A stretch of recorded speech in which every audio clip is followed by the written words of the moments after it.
Friend, आप सभी का semester 6 major paper 13 political science का एग्जामिनेशन है। और इस पेपर में जो भी सवाल पूछे जाएंगे वो मैं आपको बताने वाला हूँ। इससे पहले एक वीडियो डाला हुआ था जिसमें 8 क्वेश्चन डिस्कस कर दिए थे जो आपसे बच्चों पेपर में आएंगे। जो बचे कुछ क्वेश्चन था, जैसा कि हमने आपको उस वीडियो के लास्ट में बोला भी था कि सेकंड वीडियो में पूरा कंप्लीट हो जाएगा।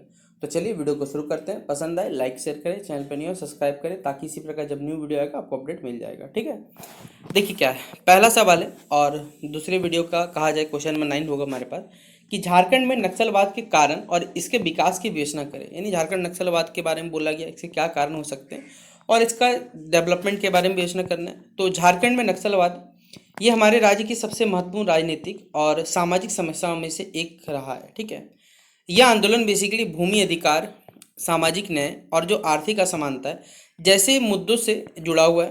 राज्य के कई वन एवं जो पहाड़ी क्षेत्र है इसमें लंबे समय तक ये जो नक्सलवाद है इसका प्रभाव देखा गया है।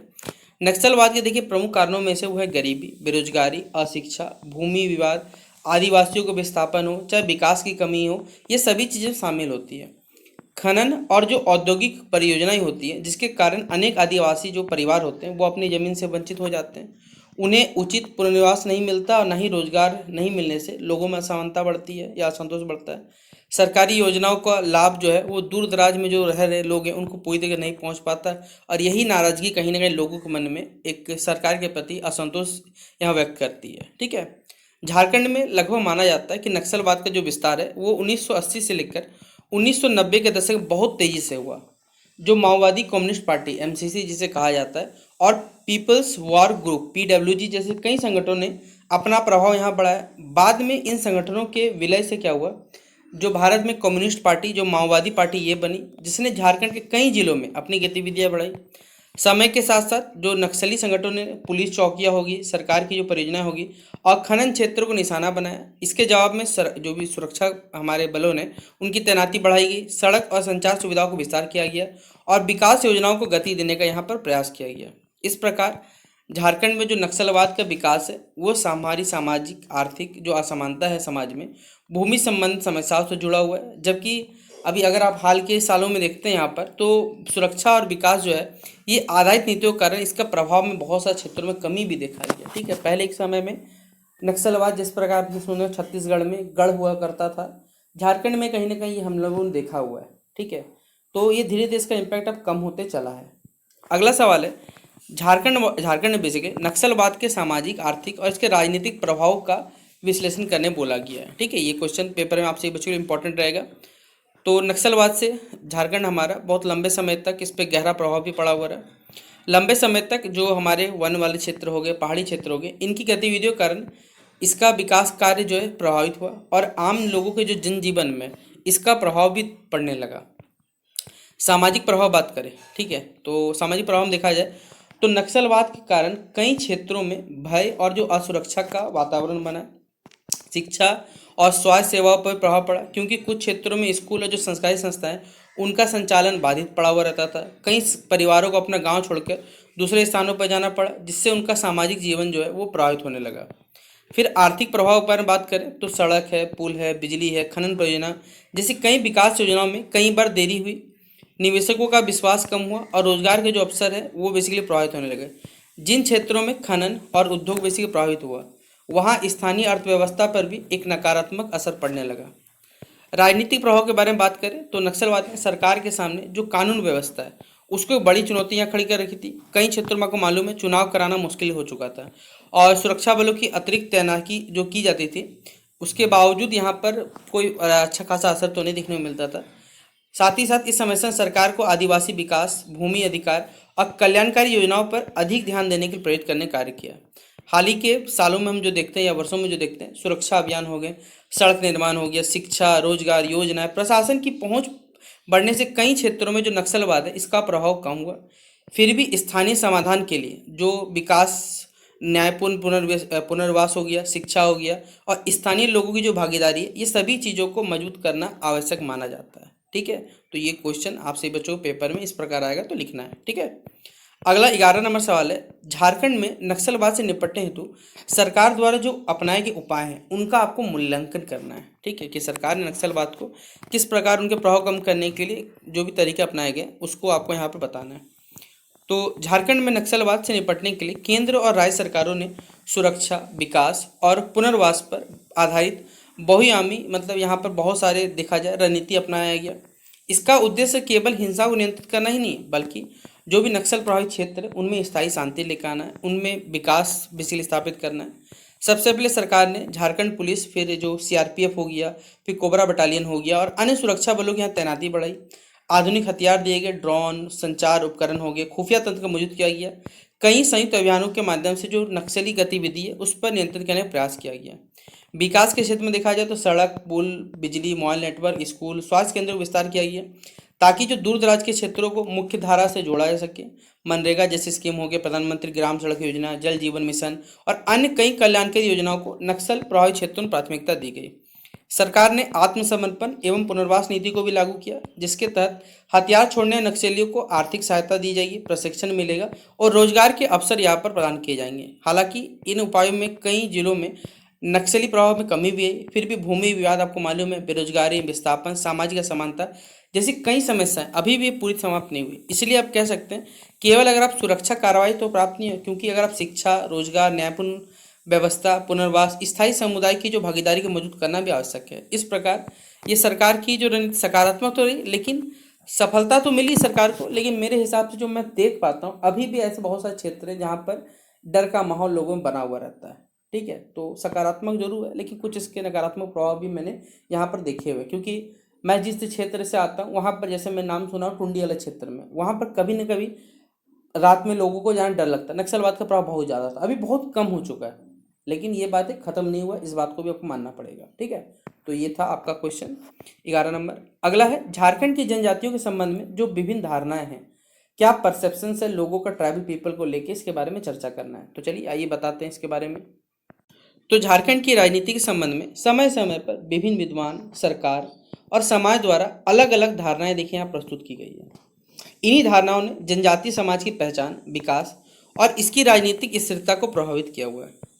मानव शास्त्रीय दृष्टिकोण के अनुसार जो जनजातियां हैं वो अपनी विशिष्ट भाषा, संस्कृति, परंपरा और सामाजिक व्यवस्था के कारण एक अलग समुदाय है। उनका जीवन प्रकृति से जुड़ा हुआ है, जंगल से जुड़ा हुआ है और सामुदायिक जो सहयोग होता है उस पर ही आधारित माना जाता है। औपनिवेशिक काल में, कॉलोनियल पीरियड में हमने देखा कि जनजातियों को पिछड़ा और असभ्य बताकर उन पर विशेष प्रशासनिक नियंत्रण स्थापित किया गया था ब्रिटिशर्स के द्वारा। इसी सोच के कारण उनकी जो भूमि है और संसाधनों पर बाहरी जो हस्तक्षेप है वो बढ़ता चला गया। अगर हम राष्ट्रवादी दृष्टिकोण से देखें तो राष्ट्रवादी दृष्टिकोण जनजातियों को हमारे भारत की सांस्कृतिक विविधता का एक अभिन्न हिस्सा मानता है। स्वतंत्रता के बाद उन्हें समान अधिकार मिला, मुख्य धारा के विकास से जोड़ने पर बल दिया गया। आदिवासी दृष्टिकोण सबसे अलग है। इसके अनुसार वे इस क्षेत्र के मूल निवासी वही लोग हैं और उनका सबसे बड़ा अधिकार है जल, जंगल और जमीन पर है। यही सोच झारखंड आंदोलन और जो राज्य निर्माण है इसकी आधारशिला ही बना था। आज के समय में विकास है, शिक्षा है, शहरीकरण है और वैश्वीकरण के कारण जनजातीय समाज में परिवर्तन है, फिर भी वे अपनी भाषा, संस्कृति और जो पारंपरिक पहचान है उसको सुरक्षित करने का यहाँ प्रयास जारी रखें। इस प्रकार हमारे जो झारखंड की बेसिक जनजातियाँ हैं इनके बारे में अलग अलग जो धारणा है, इनके इतिहास, संस्कृति और अधिकारों की समस्या को दर्शाती है। वर्तमान समय में उनकी पहचान का सम्मान करते हुए जो भी हमारे पास समावेशी विकास है उसको सुनिश्चित करना हमारे पास बहुत बहुत महत्वपूर्ण माना जाता है। ठीक है, अगला है जनजातीय विकास हेतु जो संवैधानिक और जो नीतिगत प्रावधान है इसकी आप विस्तृत व्याख्या करें, इसके बारे में बोला गया है। ठीक है, तो भारत के संविधान में जो हमारे अनुसूचित जनजातियों के सामाजिक, आर्थिक और राजनीतिक विकास के लिए बहुत सारे देखिए विशेष प्रावधान किए गए। इनका उद्देश्य यही है कि जो जनजातीय समुदाय के अधिकार है उनकी रक्षा की जाए और उन्हें जो विकास की मुख्य धारा है उससे उसका जोड़ने का मेन इस पर फोकस करता है। झारखंड हमारा जिसमें जनजातीय बहुल राज्य है, इन प्रावधानों का यहाँ पर विशेष महत्व रहा है। अगर हम बात करें संविधान के यानी हमारे कॉन्स्टिट्यूशन के अनुच्छेद 46 के अनुसार जो राज्य के अनुसूचित जनजाति के लोग हैं उनके शैक्षणिक और आर्थिक हितों को बढ़ावा दिया जाएगा और उन्हें सामाजिक अन्याय और जो शोषण से सुरक्षा या प्रदान किया जाएगा। ये अनुच्छेद 46 के तहत मिलता है। फिर अनुच्छेद जो 15(4) है हमारे पास है, ठीक है, और अनुच्छेद 16 का पार्ट 4 है, इसमें शिक्षा एवं सरकारी नौकरियों में जो आरक्षण है इसकी व्यवस्था यहाँ पर दी गई है। फिर अनुच्छेद 244 के अंतर्गत जो 5वीं अनुसूची है हमारे पास, जिसमें झारखंड जैसे राज्य के अनुसूचित क्षेत्रों में प्रशासन और जनजातीय हितों की सुरक्षा का यहाँ प्रावधान करती है। इन क्षेत्रों में एक ट्राइबल एडवाइजरी काउंसिल की व्यवस्था भी की गई है, मतलब जनजातीय सलाहकार परिषद का व्यवस्था भी किया गया है। अगर हम नीतिगत स्तर पर देखें तो पीईएसए अधिनियम 1996 ग्राम सभा को भूमि, जल और वन से जुड़े जो भी मामले होते हैं उनमें इसलिए फैसला लेने के लिए महत्वपूर्ण अधिकार भी देता है। वन अधिकार अधिनियम 2006 का वन भूमि पर जो पारंपरिक अधिकार है उनको मान्यता प्रदान करता है। वहीं पर आपको मालूम होगा जो सीएनटी एक्ट हो गया और जो एसपीटी एक्ट हो गया, मतलब वो छोटा नागपुर जो हमारे पास काश्तकारी अधिनियम हो गया और संथाल परगना काश्तकारी अधिनियम हो गया, फिर आदिवासी भूमि की यहाँ पर सुरक्षा के लिए बनाया गया था। इसके अतिरिक्त आपको मालूम होगा छात्रवृत्ति, एकलव्य मॉडल आवासीय विद्यालय हो गया, जनजातीय उप योजना हो गया और कौशल विकास जैसे कार्यक्रम भी योजनाएं लागू की गई है। इन संवैधानिक और नीतिगत प्रावधान का उद्देश्य केवल यही है कि हमारे जनजातीय समुदाय के अधिकारों को यहाँ पर रक्षा करते हुए उनका समावेशी और एक सतत विकास यहाँ पर सुनिश्चित करना, इस पर फोकस करना है। ठीक है, तो ये क्वेश्चन नंबर 13 था। क्वेश्चन नंबर 14 है, झारखंड में जो ईसाई मिशनरीज है और जो राष्ट्रीय स्वयंसेवक संघ है, ठीक है, आरएसएस, इसकी भूमिका का आपको तुलनात्मक अध्ययन करना है आपको। तो झारखंड के बारे में बोला जाए तो सामाजिक और राजनीतिक व्यवस्था में ईसाई मिशनरीज और राष्ट्रीय स्वयंसेवक संघ जिसे आरएसएस कहते हैं, दोनों की महत्वपूर्ण भूमिका रही है। दोनों ही संगठनों ने जनजातीय समाज के बीच कार्य किया, लेकिन दोनों का उद्देश्य अलग है, कार्य करने का तरीका देखिए अलग है। ठीक है, ईसाई मिशनरी पहले बात बताना चाहूँगा, ये हमारे भारत के नहीं, ये सब के सब ब्रिटिशर से बाहर के देश से आए हुए धर्म है हमारे पास। तो इनका मूल उद्देश्य कभी भी आप बोलिएगा कि भैया झारखंड के या भारत के हित में, कभी नहीं था। ठीक है, आप यहाँ पर सिर्फ अगर कहा जाए भारत में, मुझे जो लगता है कि सिर्फ मदर टेरेसा को छोड़ दिया जाए तो बाकी मुझे नहीं लगता कि किसी भी ईसाई मिशनरी ने अच्छा काम किया होगा। ठीक है, ये मेरा पक्ष है, हो सकता है किसी और का कोई पक्ष हो सकता है, जो मुझे लगता है मैंने जो पढ़ा है उस अनुभव का आधार पर बता रहा हूँ। तो ईसाई मिशनरी ने ब्रिटिश काल से झारखंड के आदिवासी क्षेत्रों में शिक्षा, स्वास्थ्य और सामाजिक सेवा के क्षेत्र में कार्य जरूर किया है। ठीक है, उन्होंने विद्यालय, अस्पताल और प्रशिक्षण केंद्र यहाँ स्थापित किए, जिससे कई जनजातीय समुदाय में शिक्षा और जागरूकता बढ़ी है। साथ ही साथ धार्मिक परिवर्तन, क्योंकि आपको मालूम है भाई धर्म आपका मामला है, आपका धर्म, आपको जिस धर्म को मानने की इच्छा है वो आप पे निर्भर करता है, आपको किसी धर्म बदलना। लेकिन यहाँ पर बहुत सारे जो आपको मालूम होगा जानबूझ के लोगों को पैसे दे के धर्मांतर करवाया जाता है ईसाई मिशनरीज के द्वारा। अगर आप अखबार पढ़ते होंगे या फिर आप न्यूज़ सुनते होंगे तो आपने ये कहीं ना कहीं जरूर सुना होगा ये सब, और ये रियलिटी भी है। ठीक है, कि यहाँ पर लोगों को पैसे दे के या फिर लोगों को सहायता प्रदान करके धार्मिक परिवर्तन करवाया जाता है ईसाई मिशनरीज के द्वारा। इसलिए मैं बोलता हूँ कि भाई ये हमारे भारत के लोग, क्योंकि भारत में आपको मालूम जिसको जो धर्म मानना है वो उसकी इच्छा वो बदल सकता है, लेकिन यहाँ पर जानबूझ के धर्मांतरण करवाया जाता है इन लोगों के द्वारा।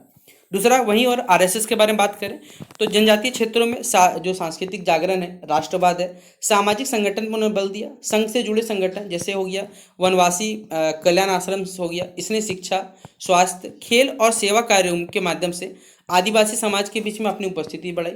उनका उद्देश्य आदिवासियों को हमारे भारत की देखिए जो सांस्कृतिक परंपरा इससे जोड़ना है और सामाजिक एकता को मजबूत करना है।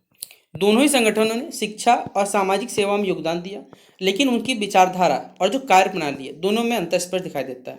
मिशनरी धार्मिक और सामाजिक सुधार पर अधिक केंद्रित, लेकिन आरएसएस जो है हमारी सांस्कृतिक राष्ट्रवाद और संगठन निर्माण पर बल देता है। इस प्रकार हमारे झारखंड राजनीति में दोनों का भूमिका जरूर है, लेकिन दोनों के कार्य करने के अंदाज में यहाँ परिवर्तन मतलब अंदाज में बहुत सारा अंतर देखा गया हमारे पास।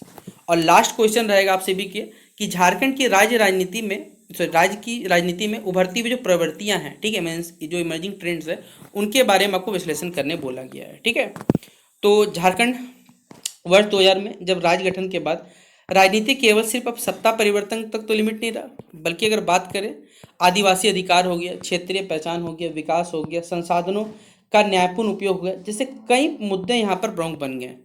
सबसे महत्वपूर्ण प्रवृत्ति है जो क्षेत्रीय दल है उनका बढ़ता प्रभाव। झारखंड मुक्ति मोर्चा जैसे दल है आदिवासी हित, जल जंगल, जमीन और स्थानीय पहचान को राजनीतिक केंद्र बनाते रहे, लेकिन ये कभी किसी समय में था, कभी जो शिबू सोरेन जी कालखंड में ये देखा जाता, लेकिन जब से मुझे जो लगता है मैं बता रहा हूँ अपने हिसाब से, जब से हेमंत सोरेन की सरकार आई तो हमारे जो आदिवासी भाई बहन है ना उनके हित के लिए किया जाता है ना किसी के लिए किया जाता है। ठीक है, लेकिन जब तक शिबू सोरेन जी कालखंड में तो लोगों के यहाँ पर आदिवासी जो लोग भाई बनते हमारे उनके हितों पर कार्य किया जाता था, लेकिन उसके बाद बोले सरकार किसी की सगी नहीं होती। जब शिबू सोरेन जी हटे, जब से हेमंत सोरेन बने तब से तो बेड़ा गर्क कर झारखंड का। दूसरी ओर राष्ट्रीय दलों की भूमिका भी लगातार मौजूद बनी हुई है, जिससे राजनीतिक प्रतिस्पर्धा बनी हुई है।